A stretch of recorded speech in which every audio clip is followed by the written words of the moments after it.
आप बताइए, अगर भारतीय जनता पार्टी में नैतिकता है और आदरणीय नीतीश कुमार का सम्मान करना चाहते हो तो नीतीश कुमार जी को आप प्रधानमंत्री बनाइए। देश की 140 करोड़ जनता नीतीश कुमार जी को देश का प्रधानमंत्री देखना चाहती है। अगर मोदी जी से अमेरिका कहे कि नमक तेल चीनी कहाँ से खरीदना है तो मोदी जी तैयार हो जाएंगे। वो कहेंगे अमेरिका से खरीदो तो अमेरिका से खरीदने लगेंगे, वो कहेंगे पाकिस्तान से खरीदो तो मोदी जी करने लगेंगे। कि जिस दिन भाजपा ने वहाँ पर कदम रखा सत्ता में, उसी दिन सूर्यास्त हो जाएगा इनका, जेडीयू का हमेशा के लिए वहाँ दफन हो जाएगा, उनकी राजनीतिक कैरियर दफन हो जाएगा। नमस्कार, 4TV न्यूज़ देख रहे हैं आप और मैं हूँ आपके साथ अखिलेश पांडे। बिहार में बीजेपी ने खेला कर दिया है और विपक्ष ये कह रहा है कि बीजेपी ने बिहार में नीतीश कुमार को हाईजैक कर लिया है।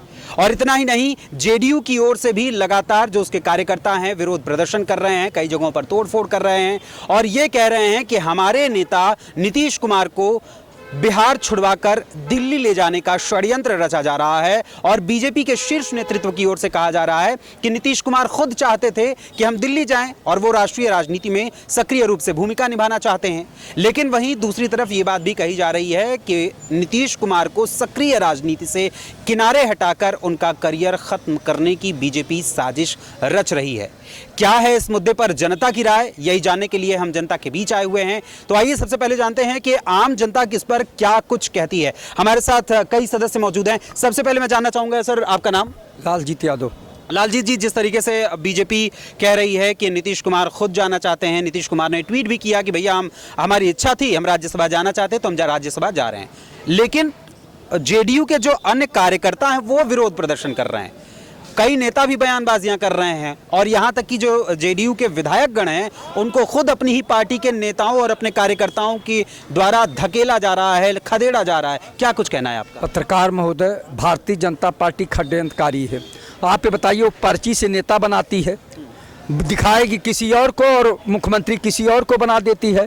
वही हाल जो हुआ कि इनके साथ भी, आदरणीय नीतीश कुमार के साथ भी इसी तरह का खेला हुआ है। वो जो दो गुजराती ठग जो हैं, ऐसा ठग रहे हैं लोगों को कि इस तरह का घुमावदार रास्ता अपनाते हैं कि मजबूर कर देते हैं। नीतीश कुमार जी अपनी आवाज़ भी नहीं बोल पा रहे, उनसे बोलवाया जा रहा है कि मैं खुद जा रहा हूँ। आप बताइए, वो अटल जी की सरकार में जो है कृषि और रेल मंत्री दोनों थे, दो मंत्रालय उनके पास था, उन्हें कौन सी शौक थी? और जनता दल के कार्यकर्ता चिल्ला कह रहे हैं कि हम लोग नीतीश कुमार जी को बिहार में देखना चाहते हैं, हम लोग नीतीश कुमार जी को मुख्यमंत्री देखना चाहते हैं। और अगर भारतीय जनता पार्टी में नैतिकता है और नीतीश कुमार को आगे ले जाना चाहती है तो देश का प्रधानमंत्री नीतीश कुमार को बनावे। विपक्ष के लोग तो पहले नीतीश कुमार जी को कह रहे थे कि आप आइए, हम प्रधानमंत्री बनाते हैं, और उनके लड़के के लिए, निशांत कुमार के लिए, हाँ, राजेश रंजन उर्फ पप्पू यादव ने कहा कि हम सारे विपक्षी मिलके उनके लड़के को मुख्यमंत्री बनाना चाह रहे हैं और बन भी सकते हैं। अगर वो चाहें तो निशांत जी मुख्यमंत्री बन सकते हैं। लेकिन भारतीय जनता पार्टी वो काकस है, वो ईडी, सीबीआई और राव जितने एजेंसी है उनका प्रयोग करके विपक्षी दलों के नेताओं का मनोबल तोड़ने का काम करती है। और नीतीश कुमार जी इतने अच्छे नेता हैं लेकिन ऐसे मकर जाल में फंस गए हैं कि वो अपनी बात भी नहीं बोल पा रहे हैं। दिल की बात को तोड़ मरोड़ के कहवाया जा रहा है कि राज्यसभा वो स्वेच्छा से जा रहे हैं। आप ये बताइए, जो व्यक्ति इतना परिपक्व नेता हो, जेपी आंदोलन से निकले हुए लोग हैं, वो लोग तमाम जो संघर्ष किए हैं और उनको इस तरह की बात बुलवाया जा रहा है, तो जो दो गुजराती ठग हैं ये ठगने का काम कर रहे हैं और हर जगह उन्होंने यही काम किया। आप बताइए, चाहे मध्य प्रदेश हो, चाहे आपने राजस्थान की बात किया, वो पर्ची से नेता बना देते हैं और कहते हैं बोलना नहीं, आपके बगल में बैठेंगे, आपका नंबर है बनने का, आप वहाँ के दमदार नेता हैं, आप वहाँ जनता के नेता हैं और आपको ऐसा बौना करा देंगे कि इनसे पर्ची पकड़वा के और निकलवा देंगे आप ही से और आपको कहवा देंगे कि हम जो है इनको नेता मानते हैं। तो ये भारतीय जनता पार्टी की नीति है, पीठ पीछे छुरा भोंकने का जो काम करती है भारतीय जनता पार्टी। और दो गुजराती ठग जो इस तरह का काम कर रहे हैं, दो छली गुजराती जो है छलने का देश के नेताओं के साथ काम कर रहे हैं, उन्हें सजग होना पड़ेगा। नेताओं को, प्रतिपक्षियों को और आम जनता को सजग होना पड़ेगा कि ये दो ठगों से बचना पड़ेगा, नहीं तो देश गर्त की तरफ चला जाएगा। ये इस तरह का काम कर रहे हैं कि जो नेता अपने प्रदेश की जनता का चहेता है, वहां की जनता चिल्ला रही है, रो रही है, गुस्से में है, आक्रोश में है, ललन सिंह और कौन झा उनके खिलाफ नारेबाजी कर रही है कि यही लोग जो है षड्यंत्र रच के इस तरह का काम किया है, तो सोच लीजिए कि वहां के जनता के मनोभावना पे क्या असर पड़ रहा होगा। लेकिन ये दो गुजराती ठग ऐसे हैं कि नेताओं को चंगुल में फंसा के उसके बाद उनका ऐसा गर्दन मरोड़ते हैं कि वो कहीं के नहीं रहते। आप बताइए, अगर भारतीय जनता पार्टी में नैतिकता है और आदरणीय नीतीश कुमार का सम्मान करना चाहते हो तो नीतीश कुमार जी को आप प्रधानमंत्री बनाइए। देश की 140 करोड़ जनता नीतीश कुमार जी को देश का प्रधानमंत्री देखना चाहती है। रामजीत जी एक बार अभी रुके रहिएगा, आपके और विचार जानेंगे और राय साहब के भी जाने। लालजीत यादव जी, आपका क्या विचार है इस पर, क्या कहते हैं आप? जैसा लालजीत जी, देखिए, नीतीश जी का अपना भाजपा से पुराना लगाव रहा है। रह गया सवाल, कहने के लिए आदमी कोई भी कुछ कहे, आने वाले समय में आज नहीं तो कल नीतीश कुमार देश के प्रधानमंत्री बनेंगे, उसमें कोई संदेह नहीं होगा। दूसरी चीज़ रह गया है, विपक्षियों का तो केवल अंगुली ही उठाना है। अब विपक्षियों को अंगुली उठाना है तो इससे स्पष्ट साबित हो गया है कि क्या वो चाहते हैं, क्योंकि अब कुछ मिलना जुलना तो है नहीं। बिहार में लालू को, उत्तर प्रदेश में अखिलेश को और जो केंद्र में उनको राहुल जी को, तो यही एक भट्ठा जो है फोड़ने का ही लोग काम करते रहेंगे। इससे कोई मतलब निकलने वाला नहीं है। नीतीश कुमार जो जी है भारतीय जनता पार्टी के सरसहमत से उन्होंने इस्तीफा दिया है। लड़का उनका डिप्टी सीएम होगा, वो भारत सरकार में मंत्री होंगे, इसमें कोई दो राय नहीं। कहने के लिए तो आदमी कुछ भी कहे, ये केवल एक बिहार में लालू का परिवार, उत्तर प्रदेश में समाजवादी का माननीय मुलायम सिंह जी का परिवार केवल परिवारवाद और जातिवाद और भ्रष्टाचार में सीमित है, तो तीसरे को नहीं। परिवारवाद की अगर बात करेंगे तो बीजेपी के भी कई बड़े बड़े नेता हैं जिनके परिवार के ही उनके सगे बेटे अलग अलग जगहों पर, कोई विधानसभा का सदस्य है तो कोई अन्य पद संभाल रहा है पार्टी में। तो अगर परिवारवाद की बात की जाएगी तो एक एक की जो परिवार की चीजें हैं वो भी निकलकर सामने आएगी। और भी लोगों से हम जान लेते हैं उनकी राय। जी, परिवारवाद एक सबका बेटा होगा। यहाँ बिहार में देख लीजिए, मीसम यादव, प्रियंका भारती, तेजस्वी यादव, राबड़ी यादव सब तो हैं, और मुलायम सिंह के यहाँ केवल 5 परिवारों से ही सांसद हैं, छठा यादव नहीं।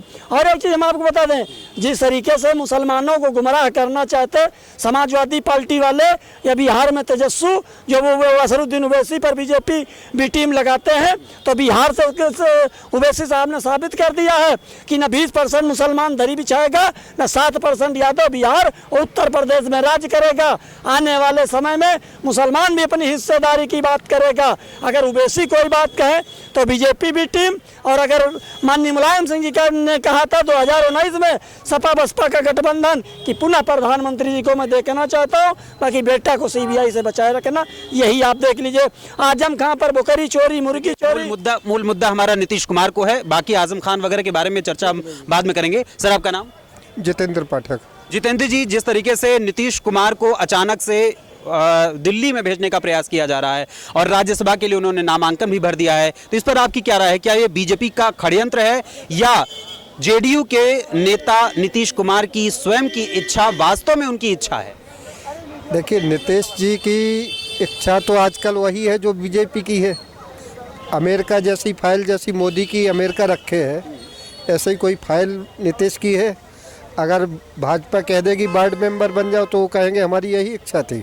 मतलब आपका कहना है कि नीतीश कुमार की एक दबी हुई नस बीजेपी के पास है, वो जब चाहे खींच देंगे, उतनी ही डोरी तक वो चलते रहेंगे, जितनी चाबी भरी राम ने उतना चले खिलौना टाइप। बिल्कुल ऐसी ही है जैसी मोदी जी की है। अगर मोदी जी से अमेरिका कहे कि नमक तेल चीनी कहाँ से खरीदना है तो मोदी जी तैयार हो जाएंगे। वो कहेंगे अमेरिका से खरीदो तो अमेरिका से खरीदने लगेंगे, वो कहेंगे पाकिस्तान से खरीदो तो मोदी जी करने लगेंगे। वही हाल नीतीश कुमार का है।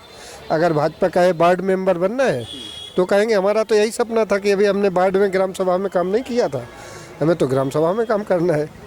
यही। सर, आपका नाम? पिंटू पंडित। पिंटू जी, जिस तरीके से जो बात हो रही है उसमें आपकी क्या राय है कि क्या वास्तव में नीतीश कुमार को हाईजैक किया गया है या नीतीश कुमार की अपनी इच्छा है, या जैसा अभी भाई साहब ने कहा कि भाई नीतीश कुमार की एक कोई ना कोई फाइल जरूर बीजेपी के पास है जिसको उजागर करने का खौफ दिखाकर बीजेपी ने उन्हें राजी कर लिया? असल में हर आदमी की अपनी अपनी अपना सोच होती है और जैसी समझ होती है। असल में है क्या कि नीतीश जी का जो बेटा है वो 35 साल की उम्र के आसपास है, उसको भी अपना लॉन्च करना था। तो एकदम से चीफ मिनिस्टर तो अपना नहीं बना सकते, तो बातचीत अपना हुई होगी। तो केंद्रीय नेतृत्व के साथ जब बात हुई है तो एक आके आप एक काम करो कि आप केंद्र में आ जाइए, उप मुख्यमंत्री के रूप में निशांत को लेके आते हैं। आगे आने वाले दिनों में या अगले चुनाव में वो थोड़ा सा परिपक्व हो जाएंगे, समझदार हो जाएंगे, तो अगला मुख्यमंत्री हम उनको बनाएंगे। विपक्ष जो दावा कर रहा है उस सवाल को मैं आपके सामने रख रहा हूं, क्या ये जनता के साथ धोखा नहीं है? जिस चेहरे पर आपने चुनाव लड़ा, जिस चेहरे को कहा कि आप लगातार मुख्यमंत्री हमारे बने रहेंगे एनडीए की तरफ से, और जेडीयू के कार्यकर्ता खुद ही ये बात कह रहे हैं कि नीतीश कुमार जो 25 से 30 का जो वादा उन्होंने किया था उस वादे को निभाएं, तो यानी कि अपनी पार्टी के कार्यकर्ताओं के साथ भी नीतीश कुमार धोखा कर रहे हैं और जनता के जो जनमत हुआ है उसके साथ भी लगातार एनडीए धोखा कर रही है। नहीं, कोई धोखा अपना नहीं कर रहे हैं और ये इनकी खुद की इच्छा है। उन्होंने खुद कहा कि मैं कभी भी राज्यसभा का नेता नहीं रहा हूँ, या तो कभी लोकसभा से गया हूँ और या मैं चीफ मिनिस्टर रहा हूँ। मैं ऊब गया हूँ मुख्यमंत्री के पद से। कुछ स्वास्थ्य कारण भी ऐसे हैं कि जिससे मैं अपना केंद्र में जाऊँगा अगर कोई मंत्री पद अपना मिलता है। ठीक है, सुनने में आ रहा है कि रक्षा मंत्री अब वो होंगे, और या धर्मेंद्र प्रधान जी को इस्तीफा अपना हाँ धर्मेंद्र प्रधान जी को इस्तीफा अपना देना पड़ेगा। तो हो सकता है कि शिक्षा मंत्री अपना वो हो। तो कहने का मतलब है कि केंद्र की राजनीति में जाते हुए अपने बेटे के लिए एक जगह बना रहे हैं, उसकी राजनीति के लिए अपना एक जगह बना रहे हैं। जो आपने अभी दावा किया फिलहाल कि यहाँ रक्षा मंत्री बनने जा रहे हैं, तो इसका मतलब सवालिया निशान उठ जाएगा कि राजनाथ सिंह जी से उनका पद छीन लिया जाएगा, उसकी जगह पे नीतीश कुमार को नहीं, आपने जो कहा उसके अनुसार राजनाथ सिंह जी का पद उनसे ले लिया जाएगा, राजनाथ सिंह जी को कोई और पद दे दिया जाएगा। ये एक अनुमान लगाया केवल अनुमान है, हम कोई राजनीतिक अपना पंडित नहीं है। सर आपका नाम? देखिए, महेंद्र विश्वकर्मा मेरा नाम है जी। आपकी क्या राय है इस पर? नीतीश जी का जो भविष्य है उज्जवल भविष्य है। 11 बार बिहार के मुख्यमंत्री बने, 11 बार रिकॉर्ड तोड़ा उन्होंने। बहुत अच्छा भविष्य है उनका। और अब जा करके केंद्र में मंत्री बनने जा रहे हैं, सांसद बनने जा रहे हैं। अब इस उम्र में पूरी दुनिया देखें हो, उनका भविष्य इतना उज्जवल है। मेरी शुभकामना है भारत के उपराष्ट्रपति बने, राष्ट्रपति बने, फिर उसके बाद ये राजनीति से रिटायरमेंट इनका हो। बहुत उज्जवल भविष्य है, स्वस्थ रहे, मस्त रहे, मेरी शुभकामना है। ये आपकी शुभकामनाएं हो गई, आपकी बधाई हो गई, लेकिन मैं एक सवाल यहां पर करना चाहूंगा कि बीजेपी के लिए कहीं ऐसा तो नहीं नीतीश कुमार सरदर्द बन गए? क्यों? क्योंकि कई ऐसे वीडियोस नीतीश कुमार के सामने आए थे जिसकी वजह से विपक्ष बार बार ये कह रहा था, खास करके तेजस्वी यादव ये बात कह रहे थे कि नीतीश कुमार शारीरिक रूप से जो कम उम्र का जो तकाजा है उसकी वजह से तो कमजोर हो ही रहे हैं, लेकिन मानसिक रूप से भी वो कुछ अस्वस्थ हो गए हैं, जिसकी वजह से राष्ट्रगान का मसला हो, राष्ट्रगान के वीडियोस हो, उसकी कोई चीज हो, उसमें भी दिक्कत हुई थी। और उसके अतिरिक्त कई ऐसे वीडियोस भी आए थे। अभी कुछ दिनों पहले एक वीडियो आया जिसमें नीतीश कुमार मंच पर एक महिला का बुर्का उतारने की कोशिश कर रहे थे। उतार भाई, जिसके यहाँ जो चीज तरीका है उसको उस तरीके से रहने देना होगा। फिर उसको मतलब उसको किसी भी प्रकार से केवल उसको अपने फेवर में करने के लिए, उसका बचाव करने के लिए सत्ता पक्ष की ओर से कई बातें कही गई। लेकिन क्या वास्तव में बीजेपी के लिए कहीं नीतीश कुमार सरदर्द तो नहीं बन गए? देखिए, ये नरेंद्र मोदी का भारत है। इतना सशक्त नेतृत्व है भारतीय जनता पार्टी का। भारतीय जनता पार्टी की सशक्त नेतृत्व में कहीं डगमग डामाडोल है ही नहीं। इतना सटीक माननीय प्रधानमंत्री जी का सिस्टम है, और उस सिस्टम में आपने अभी देखा होगा कुछ दिन पहले एक आसाम में चाय की बागान में खुरपी लेके घास निकाल रहे थे एक सांसद जी, बुढ़े से, उनका नाम नहीं याद आ रहा, कहीं कोई चर्चा नहीं थी। अब नरेंद्र मोदी जी कैसे वहां देख लिए, उनको उठा के लाए और सदन में भेज दिए। ये भारतीय जनता पार्टी है, नरेंद्र मोदी का भारत है, कहीं भी कोई डगमग डामाडोल है ही नहीं। आप विश्वास करिए मेरी बात पर, जब तक नरेंद्र मोदी हैं कहीं कोई डामाडोल नहीं है, सब कुछ अच्छा है। अगर जेडीयू के कार्यकर्ता किसी के उकसाने पर इस तरह से भारतीय जनता पार्टी और वो नीतीश जी के बारे में कुछ ऐसा अविश्वास उनके अंदर आया है, मैं यही सबसे निवेदन करूंगा कि वो आपका बॉस जिसका भविष्य उज्जवल हो, और अब भारत की राजनीति, एक प्रदेश की राजनीति छोड़ करके पूरे भारत की राजनीति कर रहा हो, उनको सब लोग पूरे देश के लोग बात को आप कह रहे हैं, जिस बात को बार बार बीजेपी कह रही है कि अब नीतीश कुमार केंद्रीय राजनीति में आ रहे हैं, भाई बहुत बड़ी बात हो गई। ये वो बात है ना, अटल बिहारी वाजपेयी जी के साथ वो दो बार मंत्री रहे, तब की बात आप नहीं करते हैं। उस समय तो वो बार बार, वो सुनिए, वो उस समय रेल मंत्री भी रह चुके हैं और बिहार के ही बड़े नेता रहे। उसके बावजूद भी वो बिहार में गए और बीजेपी खुद एक बैसाखी के रूप में उनका सहारा लेती आई। नीतीश कुमार के सहारे के बगैर वो कभी सत्ता में नहीं बैठ पाई, और वही बीजेपी आप पहली बार अपना मुख्यमंत्री बनाने जा रही है। तो ये तो बीजेपी की कहीं ना कहीं चतुराई है, बीजेपी ये फॉर्मूला अपना रही है। बीजेपी की कहीं चतुराई नहीं है। अगर उनको लगता कि ये बीजेपी की चतुराई है तो वो मना कर दिए होते। वो तो केंद्र में राजनीति कर चुके हैं ना, तो उनको मना कर देना चाहिए। आप बता रहे हैं कि दिमाग से भी थोड़ा वो डिसमिस हो गए हैं। ये विपक्ष का कहना है। हाँ, ये तेजस्वी यादव कुछ दिनों पहले बयान दे रहे थे। ये जितने विपक्ष वाले हैं ये सब दिमाग से डिसमिस हो चुके हैं, ये सब पागल हो चुके हैं, इसका कोई इलाज नहीं है। विपक्ष की तो बात ही मत करिए। लेकिन अगर आप विपक्ष को इस तरीके से कहेंगे तो कहीं ना कहीं आपको जनता के ऊपर आप अप्रत्यक्ष रूप से इस तरीके का शब्द का इस्तेमाल कर रहे हैं, क्योंकि देखिए जनता ने ही पक्ष को भी चुना है और जनता ने ही विपक्ष को चुना है। वो जनता नीतीश जी का विरोध नहीं कर रही है। हाँ। ये आप पहले तो क्लियर कर लीजिए। हाँ। कुछ लोग नरेंद्र मोदी जी को भी गाली देते हैं ना। कौन गाली देता है? जो विपक्ष में है, जो कभी भारतीय जनता पार्टी को वोट नहीं दिए हैं, एक वोट नहीं दिए हैं, तो वही लोग ना भारतीय जनता पार्टी को गाली दे रहे हैं, वही लोग नरेंद्र मोदी को गाली दे रहे हैं। तो उनसे कुछ फर्क पड़ने वाला है क्या? पूर्ण बहुमत में पूज्य महाराज जी 29 और 27 में सरकार फिर भारतीय जनता पार्टी बनाएगी। गलतफहमी आप लोग निकाल दीजिए दिमाग। चलिए, अभी चुनाव की बात जब आएगी तो 2027 के चुनाव पे भी हम बात करेंगे। आप बिहार से हैं? मैं बिहार से हूँ और मेरे सजातीय भी हैं नीतीश कुमार जी। और आपका नाम? मेरा नाम पीयूष वर्मा। पीयूष जी, अब आप चूंकि बिहार की पृष्ठभूमि से भी आते हैं, तो बिहार की पृष्ठभूमि को अगर हम देखें तो इस समय क्या नीतीश कुमार के साथ खेल खेला गया है, उनके साथ षड्यंत्र रचा गया है, या जेडीयू को समाप्त करने की या उसे हाईजैक करने की कोशिश की गई है? नहीं, कोई खेल नहीं खेला गया है। असल में देखिए, जब नीतीश कुमार यहाँ पर आए थे तो पूरा जंगल राज था बिहार में, और बिहार को पटरी पर लाने का जो काम किया है नीतीश कुमार ने, उस काम को उन्होंने निरंतर बढ़ाते रहे। लेकिन अब हमें भी एहसास होता है कि कुछ उनके स्वास्थ्य के कारण जो है वो सार्वजनिक मन पे कुछ ऐसी मतलब चीज़ें से, उनके हरकतों से कहा जाए, मतलब वो विपक्ष को मुद्दा मिलता है और विपक्ष उसको लेकर जो है वो पूरा जो है विपक्ष में हंगामा करता है, पूरा एनडीए को घेरता है। तो ये लोग चाहते हैं कि ये नीतीश कुमार बने रहें और इस तरह से उनके स्वास्थ्य का जो वो है दिक्कत है उसको लेके इन लोग मुद्दा बनाए और जंगल राज का फिर से कामना करें कि ये फिर जंगल राज हो गया है, निर्णय ले रहे हैं। अभी आप देखिए, इलेक्शन होने के बाद से ये गृह मंत्रालय जो है वहाँ पर सम्राट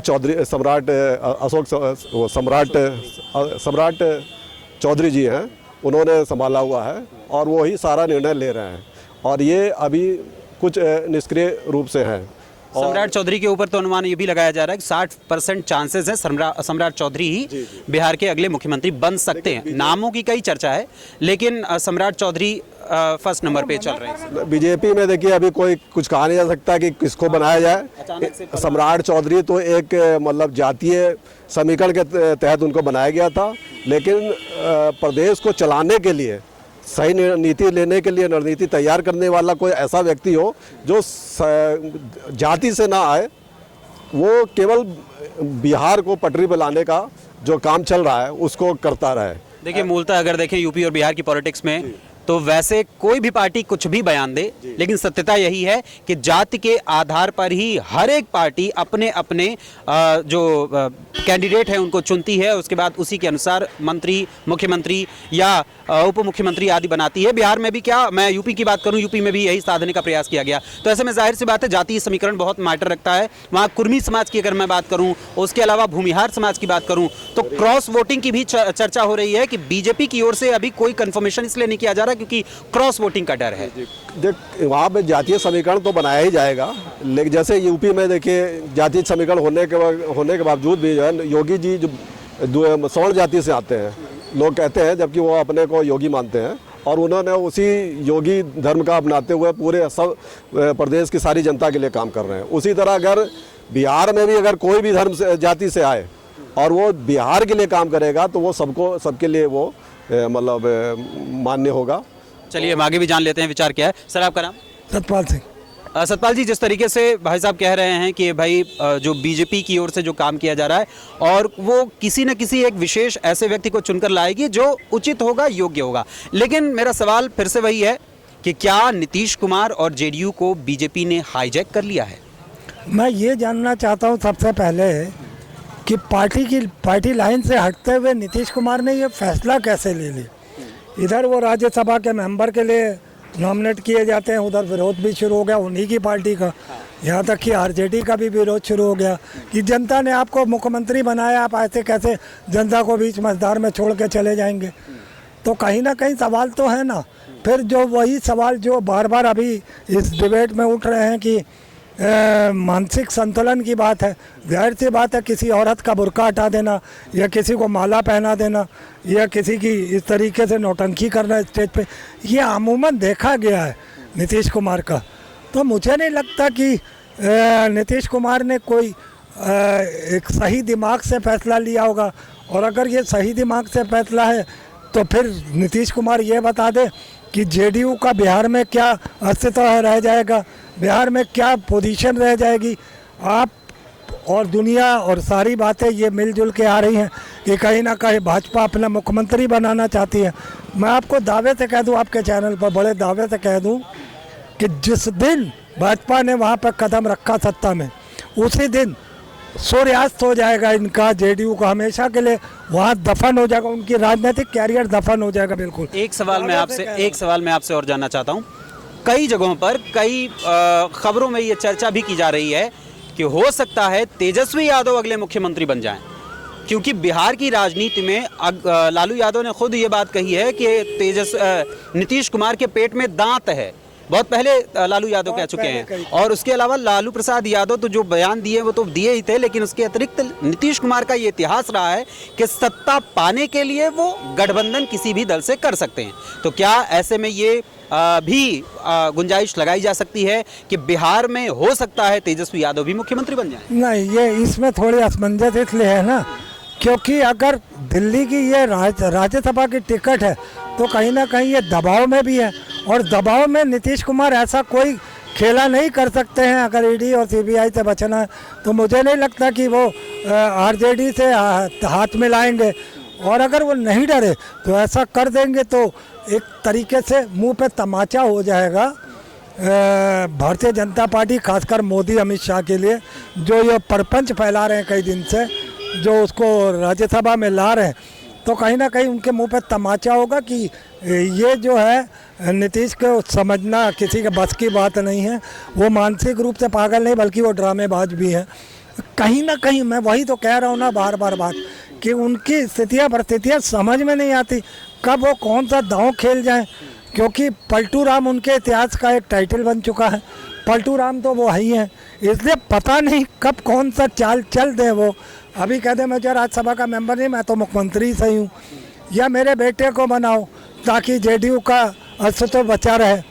कहीं ना कहीं मैं भी यही सवाल करूँगा जेडीयू के और बाकी लोगों से कि क्या भविष्य रह पाएगा।